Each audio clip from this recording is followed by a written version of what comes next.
Hi, my name is James and I'm 34 years old. I've spent the last decade working as a journalist at a small but reputable magazine in New York City. It's the kind of job that makes me feel like I'm doing something important. But lately, I've been feeling like there's something missing. There's this weight I can't seem to shake.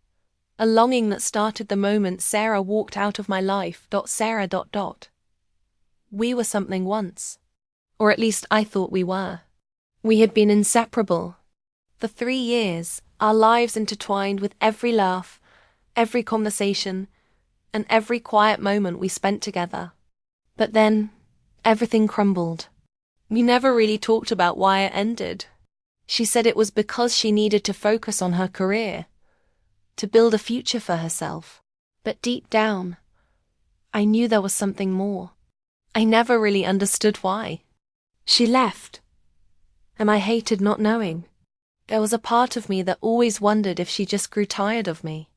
Maybe she didn't feel the same way anymore. I didn't think I've truly moved on, even though I tried. I threw myself into my work, thinking that if I just kept busy, I'd forget. But every now and then, her name pops up in my thoughts like an echo of something beautiful and distant. I can still picture her smile, the way she laughed at the dumbest jokes, the warmth of her hand in mine during walks through the city. It feels like it was just yesterday that she was by my side. It was a Thursday afternoon, and I was buried in the clutter of my desk. The magazine was doing well, but I felt disconnected from it all.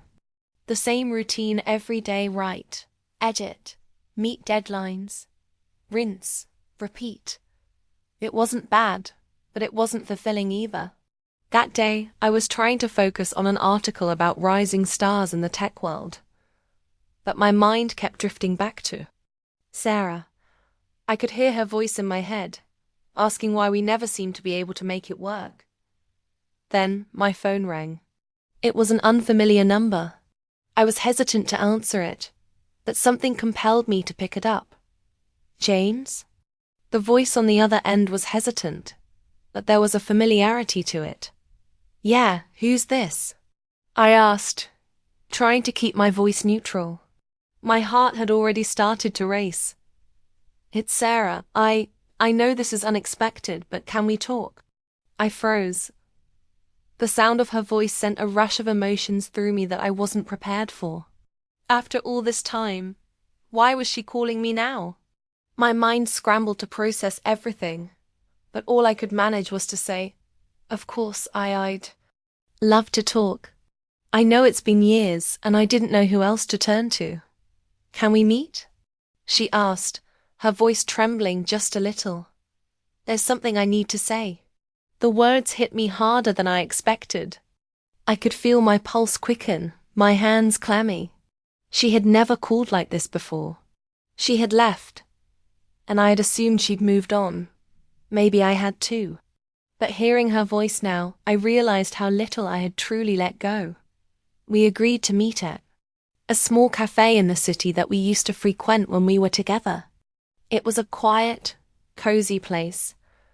The kind of place where time seemed to slow down, where you could talk for hours without anyone rushing you. I wasn't sure what to expect. Part of me was nervous, unsure of what we would talk about after all this time. And yet, a small part of me felt a flicker of hope. Like, maybe, just maybe, this was the beginning of something new.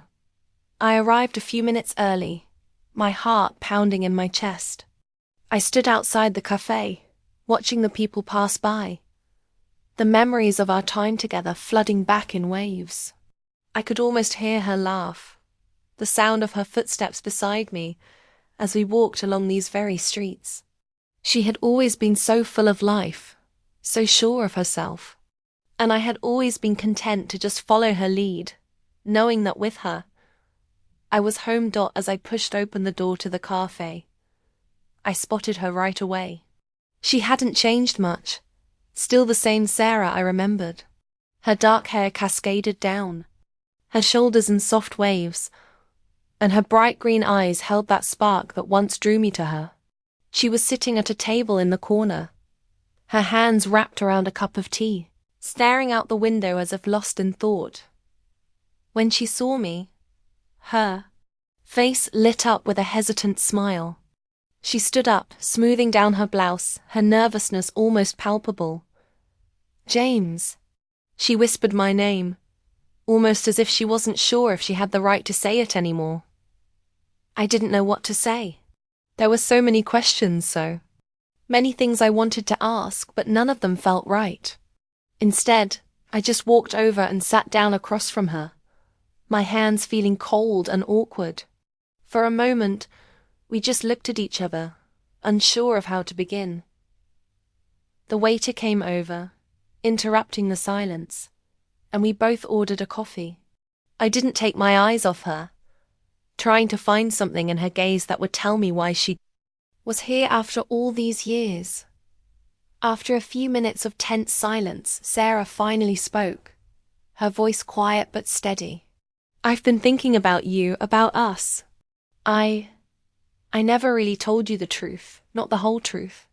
She looked down at her tea, her fingers tracing the rim of the cup as if she was looking for the right words.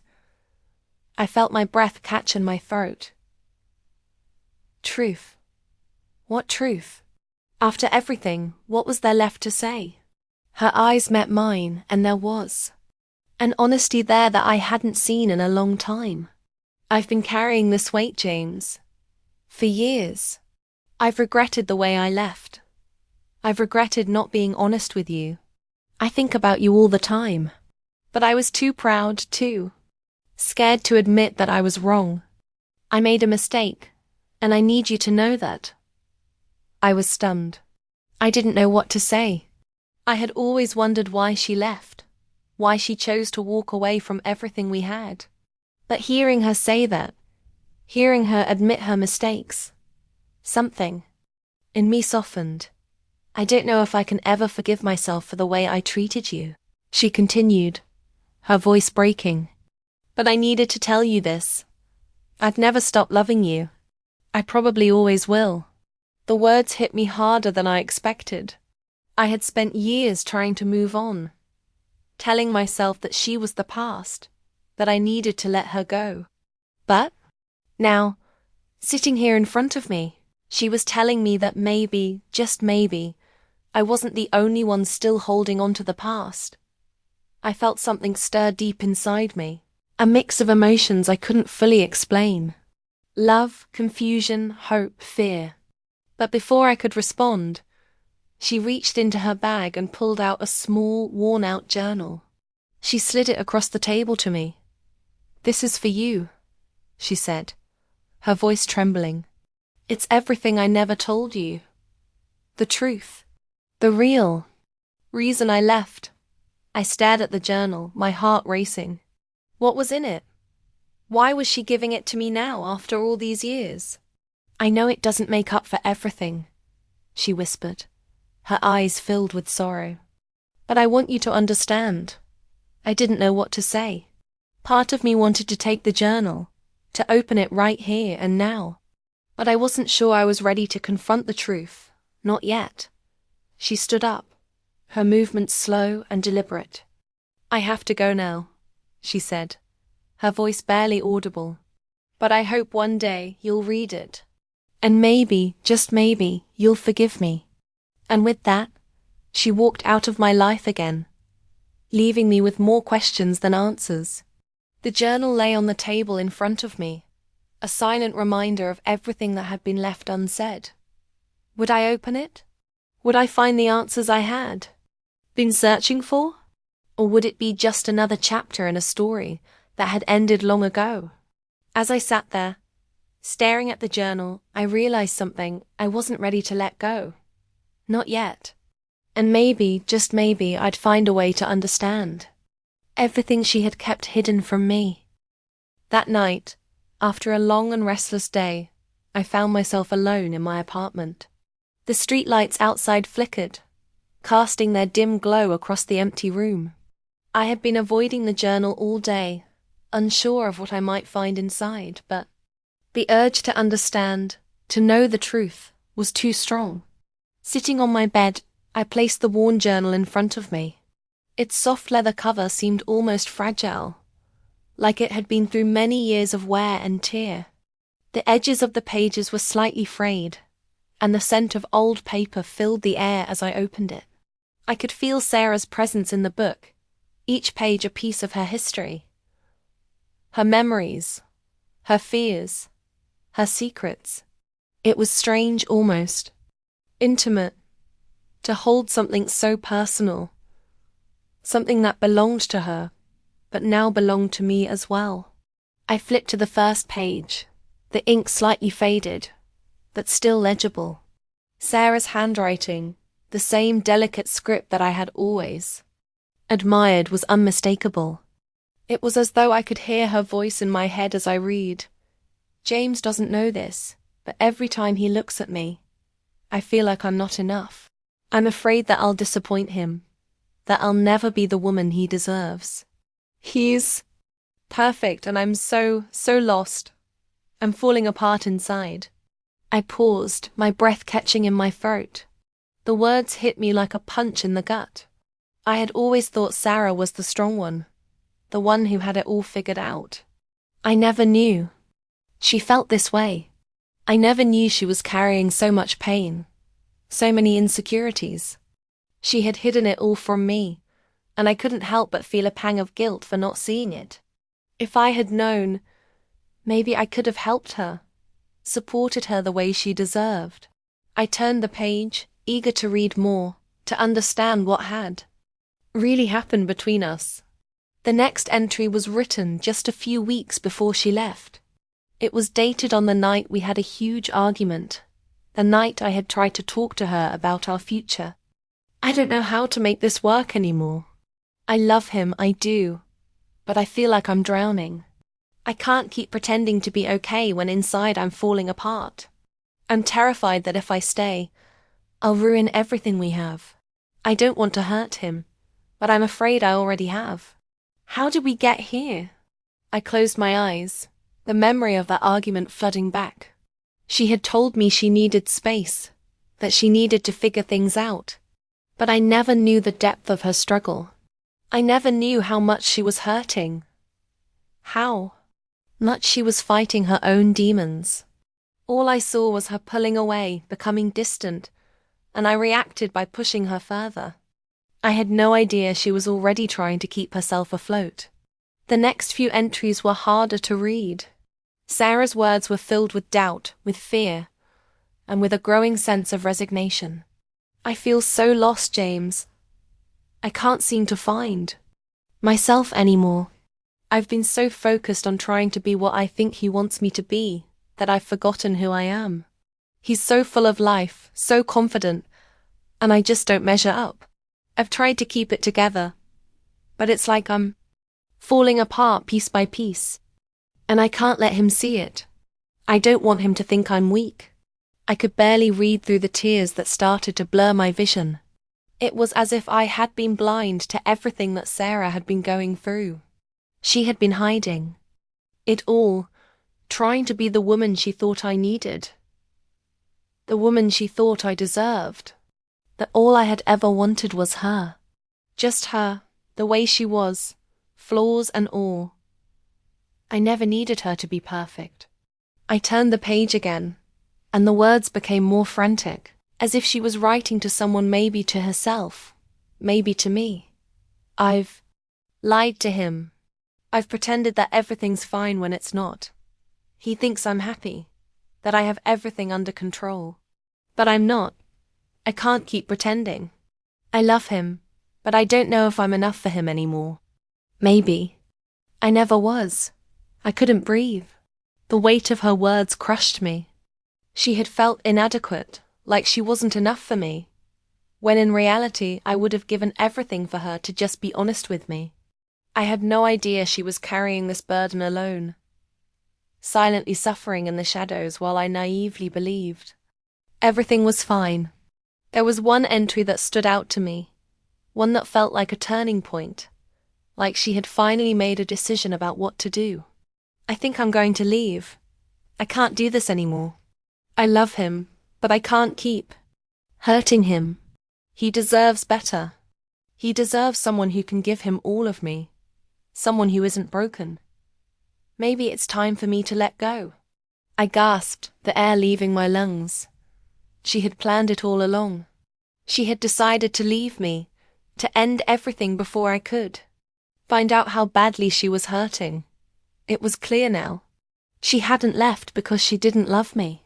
She had left because she believed she wasn't worthy of that love. The pages turned slower now, and I felt like I was being pulled deeper into her heart, into her soul. Her pain, her fear, her love for me, it was all there, etched in every word, every sentence.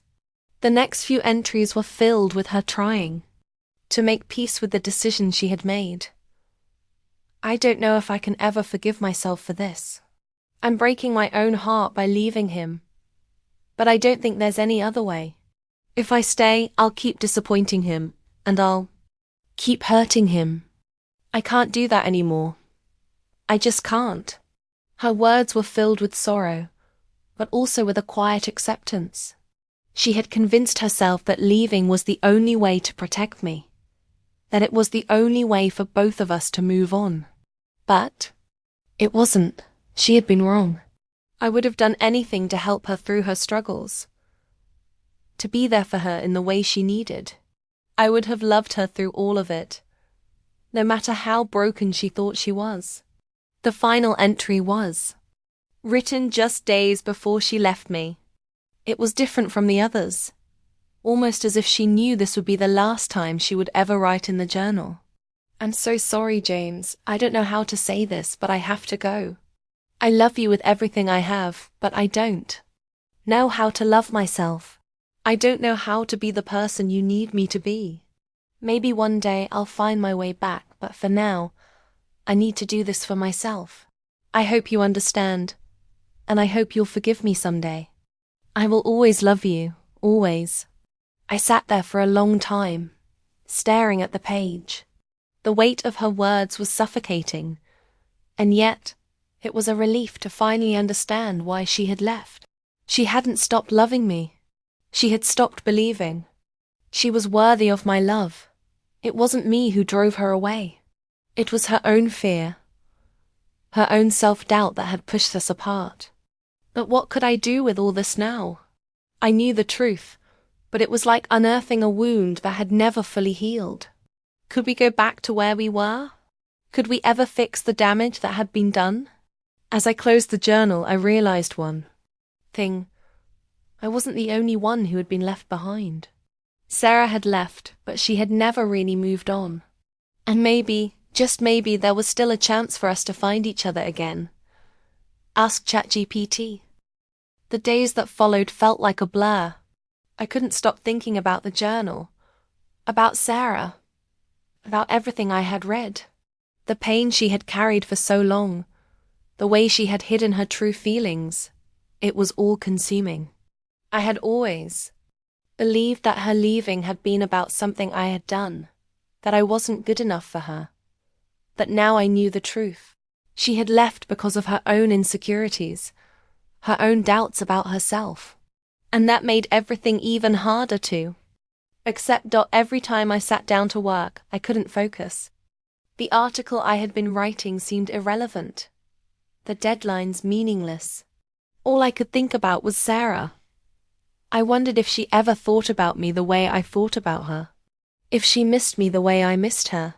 And if it was too late to fix what we had lost. But I couldn't just sit around forever. I had to know. Had to find out if there was any chance for us to rebuild what we once had. So, I did something I never thought I would do. I called her. I had been holding on to that number for years, knowing that if I called, it would open a door I wasn't sure I was ready to walk through. But now, it felt like the only thing I could do. The phone rang, each ring sounding louder. Then the last in the silence of my apartment. My heart pounded in my chest. When she picked up, her voice was hesitant, unsure, as if she hadn't expected me to call. "Hello?" She answered, her voice soft, almost distant. "Sarah," I said. the name feeling foreign on my tongue after all this time. It's James. There was a long silence on the other end. I could hear her breathing, slow and steady, but she didn't speak. My stomach twisted into knots as I tried to think of what to say next. I've been reading your journal, I said, finally, my voice cracking slightly. I know everything now. Why you left, why you felt the way you did. I waited for her response, but there was nothing. The silence stretched on, thick with unspoken emotions. I understand now, Sarah, I continued, my voice more confident this time. I understand why you did what you did, but I never wanted you to think that you weren't enough. You've always been enough to me. Another pause, and then, finally, she spoke. I didn't want to hurt you, Sarah said quietly. I didn't want to drag you down with me. I thought if I left, I could fix myself. But it's been so hard, James. I've missed you every day. But I didn't know how to come back. Not after everything I did. Her words hit me like a wave, and I found myself fighting back tears. The pain, the longing, it was all still there, simmering just beneath the surface. But as she spoke, something in me softened. The anger I had carried, the bitterness, it all started to fade away. She had been hurting too. She had never meant to hurt me. I never stopped loving you, I said, the truth slipping out before I could even think. I never stopped wanting to be with you. I know, she whispered, and I could hear the tears in her voice. I know, and I'm sorry. I've been a fool. I closed my eyes, letting out a shaky breath. I had spent so many years wondering if I would ever hear those words, if I would ever get the closure I needed. And now, here she was, apologizing, confessing her regrets. But more than that, she was telling me that she still cared, that she still loved me. I don't know what to do with all of this, Sarah said softly. It's been so long. Can we even go back to what we had? Can we fix this? I paused, letting her question sink in. Could we? Could we really pick up the pieces after everything that had happened? I didn't have all the answers, but in that moment, I knew one thing for sure. I wasn't ready to let go again. I couldn't. I don't know, I admitted. But I'm willing to try. I'm willing to do whatever it takes, Sarah. I can't promise that it'll be easy, but I can promise that I won't walk away this time. We have to try. There was silence again, but this time, it was a different kind of silence. It wasn't filled with uncertainty, but with a quiet hope that maybe, just maybe, there was still a chance for us. I've missed you, Sarah said, her voice breaking. I've missed you too, I replied, my heart swelling.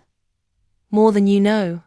After that, there was a brief moment of awkwardness. Neither of us knew what to say next, but it didn't matter. We both knew something important had changed between us. We had both acknowledged our pain, our regrets, but we had also acknowledged the love that still existed. Buried beneath the years of silence.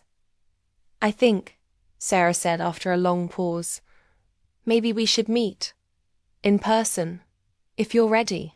I felt my heart skip a beat. I had been waiting for this moment for so long, and now it was finally here. Yes, I said, without hesitation. Let's meet. We made plans to meet at the same cafe we had visited all those years ago. The place held so many memories, so much history between us. It felt right. I wanted to go back to the beginning, to that place where we had first fallen in love. I knew it wouldn't be easy. There were so many things we would have to work through, so many conversations that needed to be had. But for the first time in years, I felt a glimmer of hope. The day we met again felt like a dream. When I saw her walk through the door, I almost didn't recognize her. She had changed, just like I had, that there was something timeless about her. She still had that same spark in her eyes, that same warmth that had drawn me to her all those years ago. We sat down together, the conversation starting slowly, unsure of where to begin. But as we talked, something shifted between us. The old tension, the old pain, slowly began to dissolve. We talked about everything: the past, the hurt, the mistakes, and the things we had never said. But we also talked about the future, about what we wanted, what we needed. "I don't know what's going to happen, James," Sarah said, her voice quiet but determined. "But I want to try. I want to see where we can go from here." I reached across the table, taking her hand. In mine. "Me too," I said, my voice steady, filled with a newfound confidence. "I'm willing to try again. No matter how long it takes, I'll be here." And just like that, a new chapter began. It wasn't going to be easy. We both knew that we would have to face our fears, confront our past mistakes, and rebuild what we had lost. But for the first time in years, I felt like we were on the same page. We were both willing to fight for what we had, what we still had. As we walked out of the cafe together, hand in hand, I couldn't help but smile. It wasn't the end of our story. It was just the beginning of a new one. And this time, we weren't going to let go. We were going to make it work. Together.